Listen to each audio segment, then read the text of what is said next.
안녕하십니까. 행정법 부갑수입니다. 우리가 전 시간에 대해서 공권에 대해서 봤죠. 공권에 대비해서 반사적 이익에 대해서, 반사적 이익에 대해서 우리가 배웠죠. 자, 공권은 이제 학대와 경영으로서 개인적 공권. 공권은 뭐예요? 공권리의 줄임말이 공권이라고 생각하면 됩니다.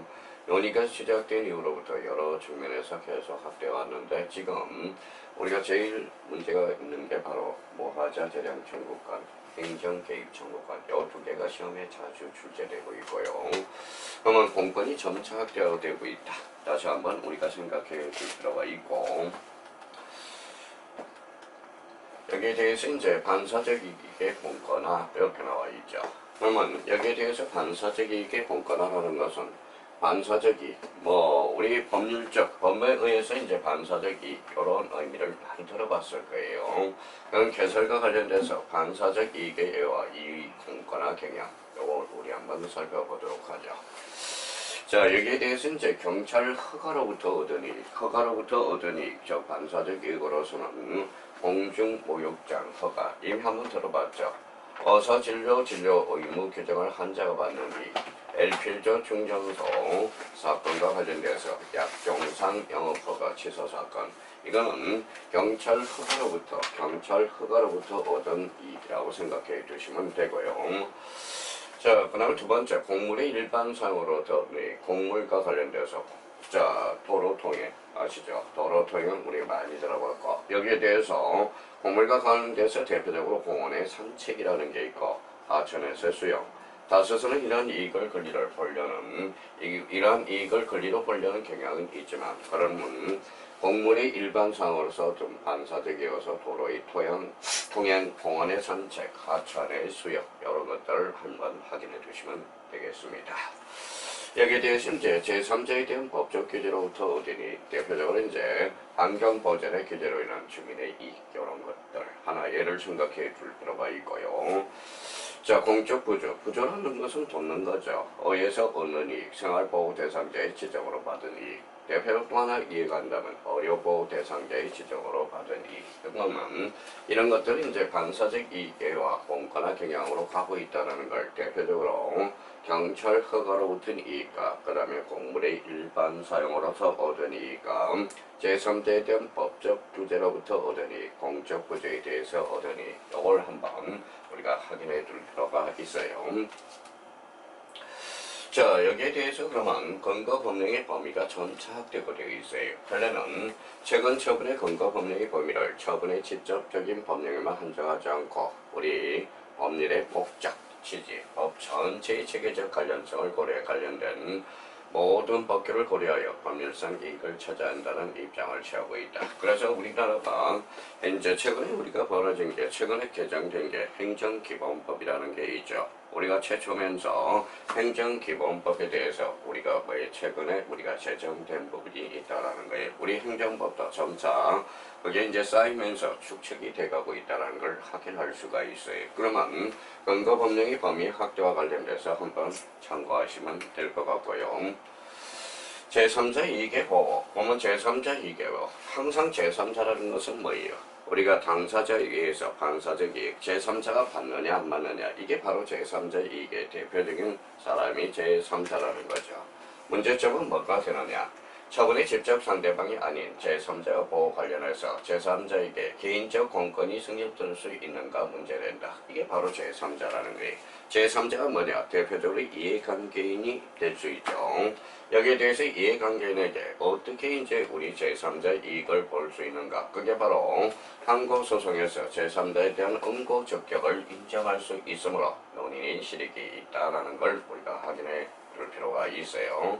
응고 적격이란 응고와 피고의 당사자 적격이 있느냐, 거기에 대해서 응고 적격을 인정할 수 있는 논의 실익이 점차 활발히 이루어지고 있다는 겁니다. 그래서 제3자의 개인적 공권으로서 제3자 응고 적격, 여기에 대해서 이제 응고 적격이란 법률상 이익이 있는 자라고 나와 있어요. 법률상 이익이 없다면 응고 적격이 될 수 없다라는 겁니다. 처분의 직접 상대방이 아니라도 처분의 근거 법령에 의해서 보호되는 법률상 이익이 있는 경우로서 응고 적격을 인정할 수 있다고 한다는 게 제3자의 응고 적격이라는 거야. 자, 거기에 대해서 따라서 제3자의 개인적 공권의 인정에 있어서도 보호규범 이론이 중요한 의미를 갖고 있다라는 거. 그러면 지금 점차 이제 공공범위라는 잣대하에 점점 제3자 보호이익도 확대되고 있다라는 거예요. 이 말은 결론적으로 반사적 이익이 확대되고 있다라는 걸 확인할 수가 있어요. 자, 여기에 대해서 이제 제3자 보호규범 이론이라고 이제 나와 있죠. 오늘날 개인의 공권력은 행정작용의 타당성으로 인해서 행정작용의 직접적인 상대방보다 오히려 제3자의 보호에 논의의 신중점이 있다. 이렇게 대해서 우리 제3자 보호규범 이론이 이제 들고 나오는 거예요. 그러면 여기에 대해서 요 리얼에 대해서 우리가 한번 봅시다. 다만 보호규범 이론은 개별법 규범의 해석을 통해서 제3자의 이익보호 도출이 곤란한 경우에 한계가 있으므로 이러한 경우에 헌법상 기본권 조항으로서 제3자의 개인적 공권을 도출할 수 있을 것이다. 그래서 제3자의 개인적 공권은 즉 반사적 이익으로부터 도출된다고 확인해 주시면 되겠고요. 자, 이웃소송이네요. 자, 이웃소송과 관련해서 경인소송이라고 그래. 요게 이제 린이죠, 린. 그래서 이웃소송, 경인소송. 이웃소송을 이웃하는 주민들 사이에 특정인에게 주어지는 수익적 행위가 타인에게 법률상 불이익을 초래할 경우에 그 타인이 자기의 법률상 이익에 침해를 다투는 소송을 뭐라고 그러냐. 즉, 이웃소송이라고 그래요. 그래서 우리가 한자로 한다면 뭐예요? 인인소송이라고도 그러기도 한다는 거예요. 한자 인인소송이. 인인소송 전체 이제 한거라 되니까 인인 그러면 뭐예요? 아, 이웃소송의 의미가 다르고 있구나. 그러면 인권주민의 이익이 있죠. 경찰 허가 등으로서 얻은 인권주민의 이익은 원래 반사적 이익에 지나지 않아 했으나 점차 권리가 확대됨에 따라 인권, 주민의 이익 중에서 법률상 보호되는 이익에 해당하여 원고 적격의 인정 경우가 점차 늘어나고 있다는 거예요. 그래서 되게 대표적인 인권 주민의 이익의 반사적 이유로서 그게 이웃소송, 그래서 그게 뭐냐 인인소송이라고 이야기를 하고 있어요. 일단 인인소송의 개념을 한번 꼭 캐치해 줄 필요가 있고요.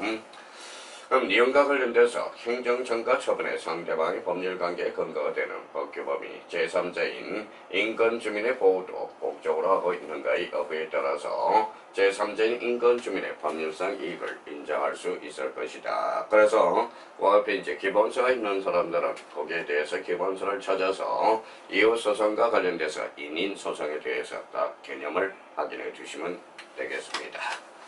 자, 그러면 이웃소송과 관련돼서 우리가 인인소송이라고 부르기도 하고요. 여기에 대해서 이제 법률상 이익의 인정 여부에 대해서 법률상 이익이 인정이 되느냐, 여기에서 법률상 이익이 부정되느냐, 요거에 대해서 이제 당사자 원고 적격이 되느냐 안 되느냐 요 의미를 확인할 수가 있어요. 자, 연탄공장 건축 허가 제한으로 서린 인권주민의 이익들 요거 이제 확인을 해주시고, LPG 충전소 설치에 대한 인권주민의 이익. LPG 충전소와 관련돼서는 상당히 폭발성이 강하기 때문에 이게 상당히 위험하다라는 거예요. 그러면 LPG 충전소를 잘 안 들리려고 그러죠. 거기에 대해서 법률상 인권주민의 이익을, 법률상 이익을 인정하고 있다는 거예요. 대표적으로 여기 화장장 설치 허가 취소 소송에 대한 인권주민의 이익, 언제로 시설 부지의 사전승인 처분에 대한 인권주민의 주임, 도로 용도 폐지 처분의 직접적인 이해관계가 있는 인권주민의 이익, 환경영향평가 대상 지역 안에 주민들이 얻는 환경상의 이익. 이게 이제 우리가 집단 이기주의라는 걸 우리가 확인할 수 있죠. 이게 바로 림피, 팀피 현상이라고 우리가 많이 들어봤을 거예요. 여기에 대해서 법률상 이익으로 인정되는 것들 몇 개 확인해 주시고, 여기에 대해서 법률상 이익을 부정하는 것들은 어떤 것들인가? 상선보호구역의 변경처분 취소소송에서 인권처분 취소소송입니다. 문화재 지정으로 인해 지역주민이 이를 활용하고 그를 인해서 얻은 이익들, 횡단보도 설치로 인한 지하상가 상인의 이익들, 도로의 일반상에 대한 인권주민의 이익, 환경영향평가 대상 지역 파크입니다. 파크의 주민이 얻는 환경상 이익은 법률상 이익으로 부정하고 있다는 것. 그래서 우리 판례가 법률상 이익으로 인정하고 있는 것, 인정하고 있는 이거에 대해서 정확하게 한번 구분을 해둘 필요가 있다는 겁니다. 그러면 법률상 이익으로 인정되는가 안 되는가 꼭 확인해 두셔야 돼요. 자, 그건 대표적으로 조금 전에 배운 게 이혼소송, 인인소송에 대해서 이제 배웠죠. 여기에 대해서 이제 경원자 소송이라는 게 있어. 자, 경원자 소송과 관련돼서 의미를 꼭 한번 잡아둘 거는 경원자 소송은 면허나 인허가 등의 행정처분이 타방에 대한 불면허, 불인가, 불허가 등으로서 기계를 들 수밖에 없는 경우 불허가 등으로 인해서 자기의 법률상 이익이 침해된 자가 다투는 소송을 뭐라고 그러냐? 경원자 소송이라고 그래. 일단 경원자 소송의 개념을 정확하게 우리가 확인해두고 경원자의 이익에 대해서는 경원자 소송에 있어서 경원관계의 존재만으로 신청이 거부된 경원자의 수익 처분을 다룰 법률상이 있다고 보는 것이 일반 소송이라는 거예요. 일반적이라는 거. 여기에 대해서 경원자 소송의 의미를 다시 한번 확인해두고 자, 우리 이제 법률상 이익을 인정하는 판례로서 대표적으로 LPG 또 나오네요. 항만공사 시행허가 처분에 대한 경원자 이익, 농어촌 버스 운송 사업의 계획 변경 인가에 대한 경원자 이익 소송은 대표적으로 이제 경원자 소송의 대표인 A가 되겠습니다. 그래서 경원자 소송에 대해서 의미를 한번 확인해 두시고 판례의 대표적인 것들이 어떤 것들이 있느냐 다시 한번 확인을 부탁드리겠습니다. 자, 이번에는 이제 인인소송이고 경원자 소송이 있으면 경업자 소송의 의미가 있다라는 거예요. 경업자라는 것은 서로 경업관계예요. 경업관계에 있는 자들이 사이에 특정에 주어지는 수익적 행위가 제3자에게 법률상 이익을 초래하는 경우 제3자가 자기의 법률상 이익을 침해를 다투는 소송, 이걸 뭐라고 그러느냐? 바로 경업자 소송이라고 해요. 경업자 소송에 대해서 개념 다시 확인하고 여기에 대해서 이제 봐봐요. 경업이라는 어떤 포인트를 두고 있어요. 그러면 기존 업자가 신규 업자에게 행해진 특허나 허가 처분을 다투는 경우 또는 경쟁 관계에 있는 기존 업자 사이에 특정 업자에게 행해진 특허나 허가 처분을 다투는 경우가 그 애라는 거예요. 그러면 경업자 소송의 대표적인 포인트는 바로 경업관계에 있는 요 포인트라는 겁니다. 자, 그래서 이제 경업자 소송 개념 다시 한번 확인해 놓고 여기에 대해서 경원자 소송에 대해서 우리가 한번 확인해 두셔야 되겠죠. 그 다음에 인인 소송에 대해서 우리가 의미 정도는 좀 확인해 두셔야 됩니다. 자, 경업자의 이익은 뭐냐? 경업자의 경우 원고 소송 인정 여부는 기존 업자가 누리고 있던 영업상 이익이 법적으로 보호되는 이익에 행하는지 여부에 달려 있다는 겁니다.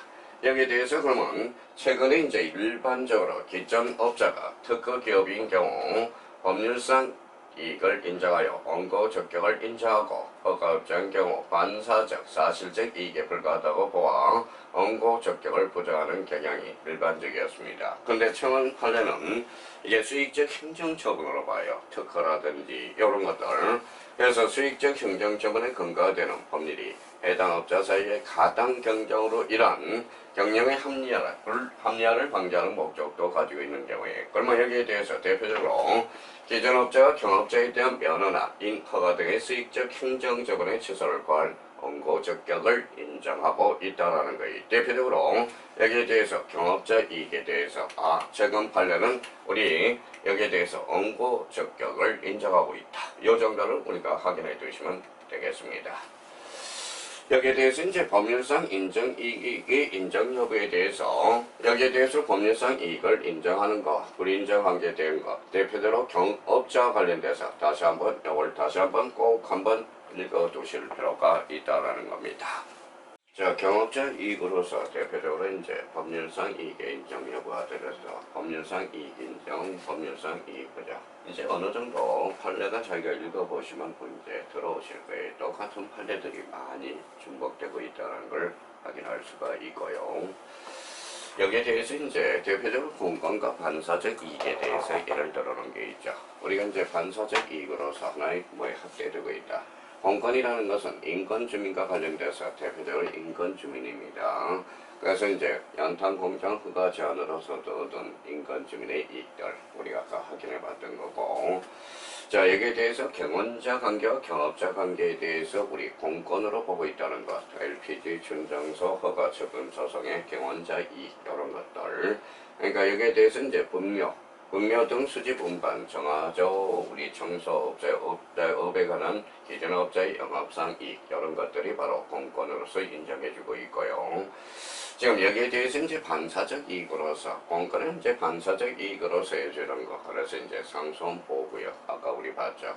환경 보존의 규제로 인한 주민의 이익. 그다음에 독점 규제로부터 소비자가 얻은 이익. 여기에 대해서 우리가 더 잡아둔다면 의사 진료 의무에 인한 환자의 이익. 요거 한의사 한약 조제의 이익들. 그다음에 이제 숙박업 구조 변경 허가에 따른 인근 업자들의 이익, 이게 바로 반사적 이익으로 보고 있다는 거. 이 반사적 이익에 대해서 우리가 인정하는 애들을 한번 스스로 한번 읽어주셔야 된다는 건. 자, 공권과 반사적 이익에 대해서 이제 인근 주민에 대해서 봤고, 경원자 관계, 경업자 관계에 대해서 우리가 봤고요. 여기에 대해서 반사적 이익에 대해서도 우리가 살펴봤습니다.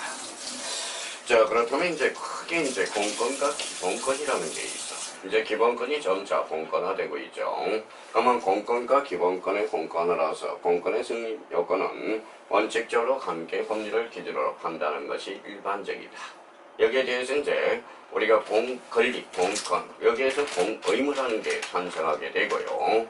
여기에 대해서 이제 헌법상 기본권 규정이 직접적 효력을 가진다는 의미에서 강해짐에 따라서 헌법상의 기본권 규정에 입각한 공권의 승리, 나아가 기본권에 의한 공권 개념의 제시 등이 활발히 논의되고 있다는 걸 확인할 수가 있어요. 그러면 여기에 대해서 공권과 관련돼서 공권의 승리 요건 이미 우리가 살펴봤고, 여기에 대해서 헌법에 의해서 개인적 공권의 승립을 인정한다면 사인은 헌법상의 기본권 침해를 이유로 행정소송을 제기할 수 있게 된다. 행정소송을 제기하게 돼서는 처분성을 인정해야 돼. 행정처분이냐 아니냐 요걸 우리가 의미를 넣을 수 있고요. 여기에 대해서 결론적으로 그러면 헌법상 기본권 침해를 직접적인 이유로 행정소송을 제기할 수 있는지 여부가 문제될 수 있다는 게, 기본서는 헌법상 기본권의 침해를 했을 때 기본권의 공권으로서 그게 이제 행정소송의 대상이 되느냐 안 되느냐 요걸 의미를 가져올 수 있다는 게. 자, 그렇다면 이제 기본권에 의한 개인적 공권 성립에 관한 하수를 소극절이 있고요. 여기에 대해서 소극설, 여기에서 적극설이 있고요. 적극설이 다수설이죠. 원칙적으로 개별 법규로부터 공권을 도출하고 공권의 성립이 불가능한 A적인 경우에도 권리 구제의 실효성을 위해서 기본권 규정을 보호 규정으로 하여 주관적 공권을 성립할 수 있다고 보는 게네. 이게 바로 적극설로서 이게 대표적인 다수설을 우리가 취하고 있다는 걸 확인할 수가 있어요. 자, 여기에 대해서 이제 판례는 그러면 어떻게 보고 있느냐. 이제 헌법재판소죠. 대표적으로 국민의 알 권리 많이 들어봤을 거예요. 헌법상의 표현의 자유에서 직접 도출하고 있다라는 거예요. 그러면 여기에서 국민의 알 권리, 대표적으로 이제 적격권이라는 게 있어요. 인간의 존엄과 가치 및 행복 주거권, 헌법재판이 10조에서 직접 도출하고 있다라는 겁니다. 행복 주거권 여기 나와 있고요. 자, 여기에 대해서 그러면 대법원은 적격권을 어떻게 인정하고 있는가? 그러면 여기에 대해서 헌법상 인간의 존엄과 가치 및 행복주거권에서 직접 도출되는 기본권임으로써 교도소장의 적견 허가 거부 처분으로 적격권이 침해되었음을 주장하여 거부 처분의 원고 적격이 인정된다라는 거예요. 자, 그러면 요거는 어디에서 도출되는 거다? 인간의 존엄과 가치, 즉 행복주거권 제10조에서 도출되고 있다는 걸 확인할 수가 있어요. 여기에 대해서 이제 사회단체 등록과 관련돼서 사회단체 등록은 결사의 자유라는 거죠. 결사의 자유로부터 직접 도출되는 기본권임으로써 선 등록한 단체의 등록을 허용하고 후 등록 단체의 등록을 거부하는 경우 이 취소를 구하는 것은 소위 이익이 있다. 그래서 적격권, 그 다음에 사회단체 등록, 결사의 자유에서 우리가 도출되는 거고, 여기에 대해서 환경권의 경우는 어떻게 되는 건가? 여기에 대해서는 헌법상 환경권에 대해서 직접 방해 배제 청구를 인정할 수는 없다라는 거예요. 자, 그래서 환경권에 대해서는 우리가 좀 약간 약화하고 있다는 걸 확인할 수가 있고요. 여기에 대해서 새만금 간척사업과 관련된 판례에서 환경 영향 평가 대상 지역 밖에 거주하는 주민에게 헌법상 환경권 또는 항공정책 기본법에 근거하여 당해 처분의 무효 확인을 구할 원고 적격이 없다고 판시하였다. 그러면 여기에 대해서 우리 대부분에서 대표적으로 인정하고 있는 것 여기 한번 보시죠. 첫 번째 접견권이 있고요. 여기에서 사회단체 등록과 관련돼서 국민의 기본권을 인정하고 있다라는 걸 다시 한번 환경권은 좀 범위가 넓게 인정하고 있어요. 새만금 간척사업과 관련돼서도 넓게 인정하고 있다는 걸 확인할 수 있고 특히 우리 대부분 판례에서 접견권과 사회단체 등록 요거는 두 가지는 꼭 확인해 둘 필요가 있습니다. 자, 우리가 이제 여기에 대해서 이제 무하자 재량이라는 게 있어요. 무하자 재량 청구권. 대표적으로 이제 개원권의 점차. 우리가 이제 학대가 가면서 무하자 재량 행사 채권권과 관련돼서 무하자 재량 재량 행사 청구권에 대해서는 넓게 보고 있어요. 그래서 협의 무하자 재량 행사 청구권과 그다음에 행정 개입 청구권이 두 가지가 있어요. 넓게 잡는다면 여기에 대해서 협의의 무하자 재량 청구권은 좋게 형식적 공권으로 보고 있고요. 형식적 공권은 절차적 공권이며 선택 재량이라는 거야. 그러면 여기에서 행정 개입 청구권이라는 것은 즉 실체적 공권, 결정 재량이라는 거야. 그러면 여기는 선택 재량이고 여기에 대해서는 결정 재량이고 여기에 대해서는 절차적 공권이며 여기는 실체적 공권. 무하자 재량 청구권과 관련돼서는 이거는 시험에 출제되고 있어요. 여기가 영어에 대해서는 절대적으로 우리가 꼭 확인해 둘 필요가 있다는 겁니다. 자, 그러면 무하자 재량 행사 청구권에 대해서 우리 한번 넓게 봤으니까 거기에 대해서 내용으로 한번 들어가 보죠. 의의가 뭐냐? 행정권에게 대해서는 재량이 부여된 경우에 행정권에 대해서 재량권을 흠없이 행사해 줄 것을 청구하는 권리를 말한다. 다시 말해 재량의 한계 순위를 청구하는 권리를 뭐라고 부르냐? 무하자 행정 재량 청구권이라는 거예요. 자, 우리가 이제 여기에서 지금 항상 이런 게 있어요. 우리가 이제 기속행위라는 게 있어요. 기속행위가 있고요. 여기에 대해서 이제 기속행위라는 것은 뭘까요? 요거는 법률에 기속된다는 거야. 법률에 기속된다. 기속행위라는 것은. 그럼 여기에 대해서 우리가 반대해서 가는 자유재량행위가 있겠죠. 자유재량행위. 그래서 우리 행정법에 되어올리는 이 기속행위를 어떻게 기속행위를 높이면 자유재량행위가 깨져요. 자유재량행위를 높이면 기속행위가 깨진다라는 거예요. 그러면 기속행위와 자유재량행위를 어떻게 적절하게 조화시킬 건가? 이게 바로 우리 행정법의 대원리가 된다라는 거예요. 그러면 여기에 대해서 행정권의 재량권이 부여된 경우에 행정권에 대해서 재량권을 흠없이 행사하여 줄 것을 청구할 수 있는 권리. 이게 바로 뭐냐? 무하자 재량 행정 청구권이라는 거예요. 자, 이번에 기속행위에서 인정되는 권리가 특정 행위를 청구할 수 있는 권리임에 반하여 등 청구권은 재량의 한계, 재량이죠. 재량의 한계를 준수해 줄 것을 청구할 수 있는 권리. 이게 바로 무하자 재량 행사 청구권이라는 겁니다. 자, 그러면 여기에 대해서 그럼 무하자 재량 행사 청구권의 법적 성질은 뭐냐? 그러면 여기에 대해서 적극적 공권으로 보고 있느냐? 형식적 공권으로 보고 있느냐? 요 의미겠죠. 그러면 여기에 대해서 적극적 공권이라는 것은 무하자 재량 행사 청구권은 단순하게 위법한 처벌을 배제하는 소극적인 방어권에 그치는 것이 아니라 행정청에 대해서 적법한 재량 처분을 할 것을 구하는 적극적 공권이다. 여기에 대해서 형식적 공권이라는 것은 뭐냐?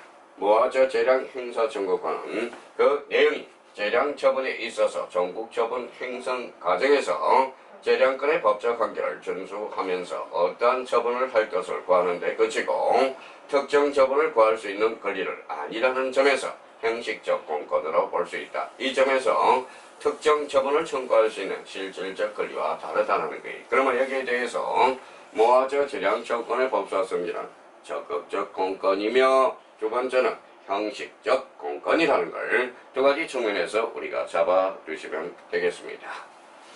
여기에 절차적 공권인지 실체적 공권인지의 여부. 우리 절차라는 것은 대표적으로 형식. 우리 법학에서 요 절차라는 것은 읽을 때 형식이라는 의미를 생각하면서 읽어나가시면 돼요. 여기에 대해서 실체라는 것은 내용적 측면이라는 거야. 내용적 측면에서 우리가 보는 게 그러면 절차적 공권인지 실체적 공권인지 여부는 형식과 내용을 우리가 따지는 문제. 그러면 다수의 개념에서 자, 동청구권은 재량의 법적 한계를 준수할 내용의 행정처분을 고하는 권리라는 점에서 형식적 공권이며 절차적 공권이라고 표현한 것도 타당하지 않다고 본다. 다수 개념하는 거예요. 여기에 대해서 절차적 공권은 절차에 참가하는 권리, 소송법상 인정되는 권리로 이해해야 하므로 이런 의미에서 오히려 동권리와 이와 반대되는 실체적 권리라고 보는 견해도 있다라는 것. 그러면 우리가 여기에 대해서 무하자 재량 청구권의 우리 의미 정도는 절차적 공권인지 실체적 공권인지 우리의 의미를 다시 한번 확인해 둘 필요가 있다라는 것. 이 부분에 대해서 한번 꼭 기억해 둘 필요가 있습니다.